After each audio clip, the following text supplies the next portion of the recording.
Hi everybody, thanks very much for tuning in to this special edition of MF Corner's YouTube series where we try and decode what is considered to be the complex world of mutual funds, and I try to present to you the explanations in a very simple manner. I hope at least that it's a simple manner. So the first video that I had done was on the types of equity mutual funds that exist and how to differentiate between them, and I promised that there would be a similar video on debt mutual funds as well. So guess what? This is it. It's a bit of a magnum opus, so bear with me. Thoda lamba hai. I hope you have the patience for it. So let's get started. Debt mutual funds. Now these are of 16 varieties, right? There are 16 categories of debt mutual funds. The main distinction between equity and debt mutual funds is that equity mutual funds invest in shares of a company, while debt mutual funds invest in bonds. So bonds can be government, state government, corporates, PSUs, a lot of the money market instruments, treasury bills आपने नाम सुना होगा. इन सब तरह की चीज़ों में debt mutual funds invest करते हैं, तो वो 16 तरह के होते हैं. Now, मैं ये कोशिश करूँगी कि I'll try to explain it to you in the way that I have understood it. So I hope I'm able to convey the meaning. Debt mutual funds can be broken up into two big buckets. The first bucket is the funds which invest according to the duration of the bonds. And the second bucket is the funds which invest according to the credit quality of the bonds, right? So there, each bond will have two measures. One is कि उसकी life कितनी है. Is it, a 3-month bond, a 1-year bond, a 2-year bond, a 4-year bond? So that is one criteria, is the life of the bond, which is called the maturity or the duration of that bond.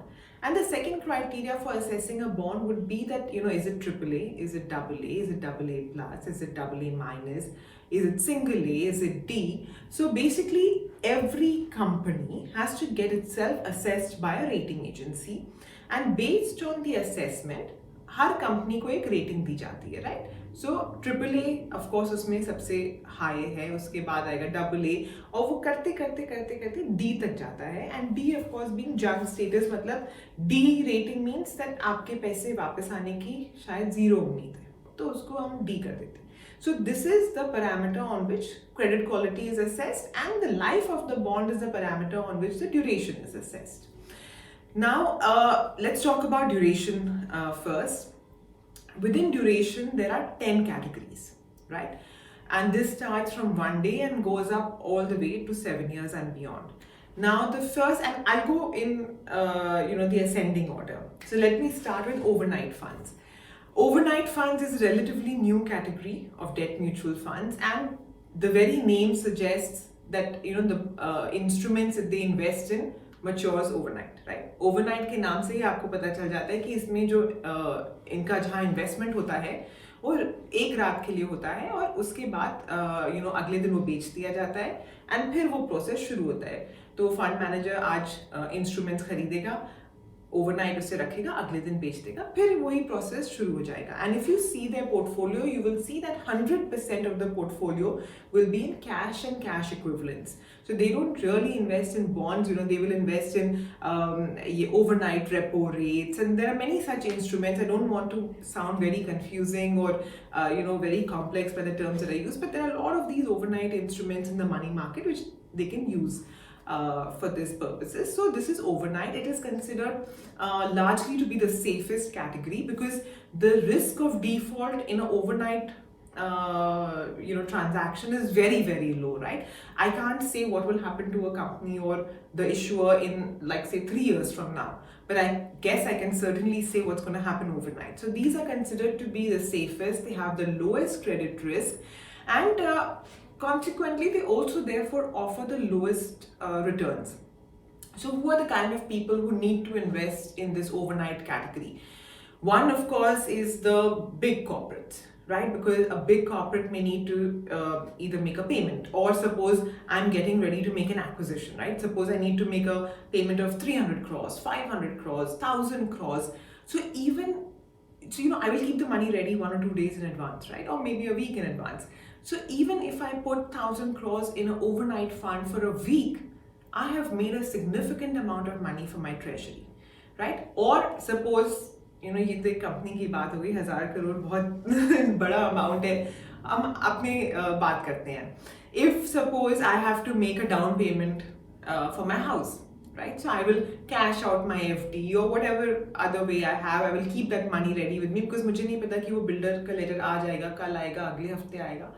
I can put my money in an overnight fund, right? So, but this should be used where the amount is a little significant, right? Because इसमें short term capital gains आपको देखने पड़ेंगे, क्योंकि if you're going to be taking it out in 10 days or so, it has to be worth your while कि आप tax देने के बाद कि आपको इतना पैसा रिटर्न्स उसमें से मिल रहे हैं कि it's worth your while. So use it for larger transactions, for very small transactions, or transactions which are very repetitive in nature. This may not be work out very well. If you have to pay your kids school fees, college fees, which can run into a few lakhs, then it makes sense. The second category in duration funds is liquid, and liquid category is by far the largest category of mutual funds. It's almost debt mutual funds, by the way, eclipse equity mutual funds in terms of the assets they manage, and within debt the largest is liquid funds. It's almost 1/4 of the entire debt mutual fund category. And what are liquid funds? Liquid funds again invest in those kind of instruments which mature up to 91 days, right? So 1 to 91 days के बीच की जो भी चीज़ें हैं जो mature हो रही हैं, उनमें लिक्विड फंड्स पैसा रख सकते हैं. Now this is a category again which is very favored by corporates, again for the reasons which I have mentioned above, where liquid funds may offer a marginally better return than overnight funds. So this category is heavily influenced by the big companies. They keep a lot of their money in liquid funds, and which is why we see a lot of volatility in terms of, अगर आपने कभी देखा होगा कि जो mutual fund के inflows outflows होते हैं, तो आप देखेंगे एंड ये हमेशा हर मंथ होगा ही कि इस महीने 1 लाख करोड़ आउटफ्लो हो गया, इस महीने 60,000 करोड़ इनफ्लो हो गया. So liquid funds that way are very volatile because they depend, people have to pay advance tax. They will keep their money in liquid funds. Companies have to, make quarter-end adjustments. They will keep that money in liquid funds. So when large chunks are coming in or going out, naturally, the category will be affected. So this is, but you can still use it. Retail investors do use it, and it is considered relatively safer. Because again, I said the shorter end bonds or जो चीज़ें जल्दी mature होने वाली होती हैं, because you have visibility for 3 months. आपको पता है कि अरे 3 महीने में लगभग क्या होगा इस कंपनी का, क्या वो कंपनी डिफॉल्ट करेगी नहीं करेगी. So it is relatively a safer category, and these are the kind of uses that it has. अब इसके बाद आया ultra short duration funds. Now what are ultra short duration funds? So they invest in bonds which have a Macaulay duration of 3 to 6 months. अब आपने शायद notice किया होगा कि जब I was talking about overnight funds or liquid funds for that matter, I said that they have a maturity of 1 day or up to 91 days. Now I'm saying that these bonds should have a Macaulay duration of 3 to 6 months. और ये Macaulay duration अगर आप mutual fund investor हैं जो date fund में invest करते हैं, सो I suggest कि वंस एंड फॉर ऑल आप ये टर्म सीख ही लीजिए, क्योंकि ये हर जगह यूज होती है. So in short, Macaulay duration literally means that the amount of time that it will take an investor to get back all the money that they have invested in the bonds, which includes the interest that they have earned plus the principal repayment. ठीक है, this is a definition for you to understand. Now अब मैं आपको अच्छे से समझाती हूँ. So if I'm a fund manager, suppose, and for the sake of simplicity, I will say that suppose I have 10 bonds in my portfolio, right? उसमें से एक bond 6 महीने में मैच्योर हो रहा है, एक बॉन्ड 1 साल में मैच्योर होगा, 2 बॉन्ड 3 साल में मैच्योर होंगे, and so on and so fourth, right? तो मेरा जो पूरा पोर्टफोलियो है वो स्ट्रक्चर्ड है अलग अलग मैच्योरिटीज का. लेकिन इनकी जब मैं एक वेटेड एवरेज निकालूंगी, तो मुझे एक वेटेड एवरेज का क्या मतलब है कि जिसमें जितना इन्वेस्टमेंट है उस हिसाब से, सो pro rata you have to take out the average. Every bond is not equal, right? Every bond, I may have invested 100 crores in one bond, 500 crores in one bond. So therefore the weighted average of each bond I will take out and then I will try to ascertain कि ये जो मेरा पूरा portfolio है इसमें से मुझे मेरा principal और मेरा interest कब मिलेगा. So ultra short duration bond funds doesn't mean that they cannot invest in a bond which has a maturity of 1 year. They can, provided that the overall portfolio is such that your Macaulay duration is of between 3 to 6 months. So I've something, so let me explain it once more just so that you get it right, because it took me many tries to understand it and get it right. Right? So Macaulay duration means that a portfolio may have bonds of varying maturities, but they should be structured in a way that if you take the weighted average of those bonds, you should get your money should be able to come back to you within 3 to 6 months. Your overall money, which includes interest and payment. Now, when I say weighted average of bonds, what I mean is that every bond is not equal. You may invest 100 crores in one bond, 500 crores in another. One will have a maturity of 1 year, one may have a maturity of 6 months, and so on. So the fund manager will take a weighted average and see that, I have given 100 crores to this guy, 500 crores to this guy, 700 crores to this guy. So overall, my 1400 crores or 1300 crores to be here, will it come back to me in the 3 to 6 months? If yes, then that portfolio fits in the category which is ultra short duration funds. Okay. So if I have not been able to convey this concept very clearly, do put it down in the comments below and I will make another video on Macaulay duration. But for now, let's go forward, right? So now we have learned 3 categories: overnight, where the maturity is overnight or 1 day; liquid funds, where the maturity is up to 91 days; and ultra short duration funds, where the Macaulay duration should be 3 to 6 months. After this comes the low duration. Again, similar concept. The Macaulay duration should be 6 to 12 months. Now comes money market, and the only reason I'm putting money market over here is because we're going in ascending order. Because the only difference between the other funds and money market is that money market funds invest only in money market instruments, not in these corporate bonds. So you have, like I said, those overnight repos, there's commercial paper, certificate of deposit. Those are the kind of things, treasury bills. So money market funds can invest in any of these, provided they have a maturity up to 1 year. And here I don't say Macaulay duration, I say maturity up to 1 year, right? So that is the difference. This is what is a money market fund. Now after this comes a short duration fund, which again goes back to the concept of Macaulay duration, where the Macaulay duration should be 1 to 3 years. Then medium term funds, where the Macaulay duration should be 3 to 4 years. Medium to long duration funds, where the Macaulay duration should be 4 to 7 years. Long duration fund, where the Macaulay duration should be over 7 years. In case you're wondering why I keep looking over there, it's because I have written it there and I don't want to make a mistake. The final category of duration funds is dynamic funds. Now what are dynamic funds? They basically are like any other debt fund, except that they can invest in any duration. So this is a category where the onus is on the fund manager to decide what should be the average duration that he wants to take. So, he can take long duration, short duration. Now, this is good for people who want to play on the bond rallies that are there, but they don't want to take a call on interest rate. This is a category that is heavily influenced by the change in interest rate movements, right? उसका interest rate का उतार चढ़ाव जो है वो इस category में बहुत ज़्यादा देखने को मिलता है, and that is why you have to invest in this category only when you have checked your fund manager's expertise and you are confident that you trust your fund manager, because the entire dynamic bond fund category rests on the fund manager's decision. It is dynamic, right? So it is up to the fund manager's discretion, decision, his outlook on what is going to be the interest rate scenario that decides the future of this category. So this is the only difference, is that they invest pretty much everywhere.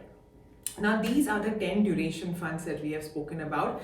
Now let's come to the 4 funds which are invested on the basis of credit. अब जो debt mutual funds में credit के हिसाब से invest करते हैं, उसमें सबसे पहला नाम आता है क्रेडिट रिस्क फंड्स का. आई एम श्योर आप सबने नाम सुना होगा. Now, credit risk funds used to be very, very popular till about 1.5 or even 2 years back. But, and it was a large category, right? So it was almost, say about 1.5, 2 years back, it used to be almost 90,000 crores or 1 lakh crore category. As of today, it is less than 30,000 crores. So पिछले 1.5-2 साल में इसमें इतनी बिकवाली हुई है, इतने लोगों ने इसमें रिडेम्पशन लिया है कि ये 90,000 करोड़ से छोटी होकर अब 30,000 करोड़ से कम की हो गई है. Now, what is the problem with this category? Now, like SEBI has given the definition for the duration funds कि minimum इसमें इतनी maturity होनी चाहिए, etc. etc. Credit funds में भी उन्होंने definition दी है. Credit risk fund की क्या definition है? That they say that you must invest minimum 65% in AA and below papers. Okay तो ये क्या कह रहे हैं कि बाय द वेरी डेफिनेशन आपको पता चल जाना चाहिए कि this is a risky category, because हम जानते हैं that triple A is the safest. Sovereign bonds are of course considered even safer. तो double A obviously is already lower down the rung. AA and below means AA, single A, A minus. That means that the companies are getting riskier and riskier. The reason this was popular was because they were obviously offering higher returns, right? Because if I'm, say, today a single A rated company, I will find it difficult to raise money compared to another company which is AA, AAA, right? So how will I get money? If I go to a bank, अगर मैं bank के पास जाऊँ, मैं single A company हूँ, the only way I can get money is, I'll say that, okay, I'll pay you a higher rate of interest than a AAA company is paying. I mean, आपको पता ही होगा that a lot of the banks, financial institutions, they actually chase AAA companies because a lot of the AAA companies may not even require funding. So they chase them. So obviously they offer very low returns. Now, a single A rated company may find it very, very difficult. So they come to, places like mutual funds and they say, we'll offer you a very, very attractive rate of return. Invest in us and, you'll be all the better. So till about 2 years ago, everything was fine because, defaults कहाँ हो रहे थे या बहुत ही कम हो रहे थे. अब जब से डिफॉल्ट होने शुरू हुए हैं, suddenly everybody has realised that this is a risky category. And believe it or not, जो सेबी डिफाइंड रिस्कोमीटर है उसमें क्रेडिट रिस्क फंड की जो रिस्क दी गई है, that is moderate risk. Of course now sources tell me that this is going to be revised, but that's for another video. So let's keep on track here. Credit risk funds therefore invest on the basis of the quality of the paper, right? So the thing is, the paper should be minimum 65% investment should be AA and below. फिर चाहे वो 1 साल का हो, 2 साल का हो, 3 साल का हो, 4 साल का हो, it doesn't matter to the fund manager as long as he maintains at least 65% in AA and below papers. The rest of the 35% can be in AAA, government, sovereign, whatever. Now come the corporate bond fund. Here, this is almost, you can say, the inverse of the credit risk fund. So don't confuse the two. Corporate bond fund की definition है that minimum 80% should be kept in the highest investment grade, which is AAA or AA, in any sort of corporates. But minimum 80% has to be in AAA, AA, right? The rest of the 20% you can invest in A, AA minus, whatever, to give a little added return. But it is by and large considered very, very safe because 80% of your money has very, very low probability of default, right? So that is a corporate bond fund. Then is the banking and PSU debt fund. This is practically, you can say, the same as corporate bond fund, except that their universe is limited to banking and PSU stocks. So like a corporate bond fund can invest in any corporate, whatever is your sector. The banking and PSU debt fund will invest the same way. 80% has to be, but it must be in banking and PSU companies. The rest of the 20% can be in anything else. Other than this, there is the gilt fund. Now, gilt fund, I have chosen to keep it over here because I feel the primary criteria for the gilt fund is that the investment, 80% investment at least must be in government securities. Whatever is the duration doesn't matter, right? So the basic qualification is that it has to invest in government securities. And I'll give you a little nugget here, you may find it interesting. Why is it called a gilt fund and not a GSEC fund? Well, it's because originally when the governments used to issue the certificates of the bonds, they used to have gilded edges. So the edges used to actually have gold on it, and that's why they said that it used to be called gilt, and that's how the name came, gilt fund. So even now it's called gilt fund, but that's a story behind it. And the 15th category, or in this you can say the fifth category, is the gilt funds with 10-year duration.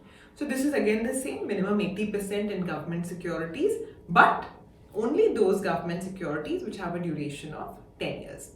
The final category is the floater fund, and this I wasn't sure whether to include it in duration or credit, so I've just left it as it is. The floater fund invests in those instruments which have a floating rate of interest. Each instrument has its own benchmark, and the interest rate fluctuates with it. So I don't want to make it confusing. Just it's enough to remember that all the instruments that they invest in have a fluctuating or a floating rate, and which is why they're called the floating rate funds. So this, according to me, is the comprehensive guide to understanding debt mutual funds, who needs it, and how to differentiate between them. But I'm sure there are a lot of grounds that I have left uncovered. So please send me your comment and I will try and answer all of them. And if there is any further explanation that's required, I'll be happy to provide it. Thanks very much for watching, and I look forward to reading all of your comments.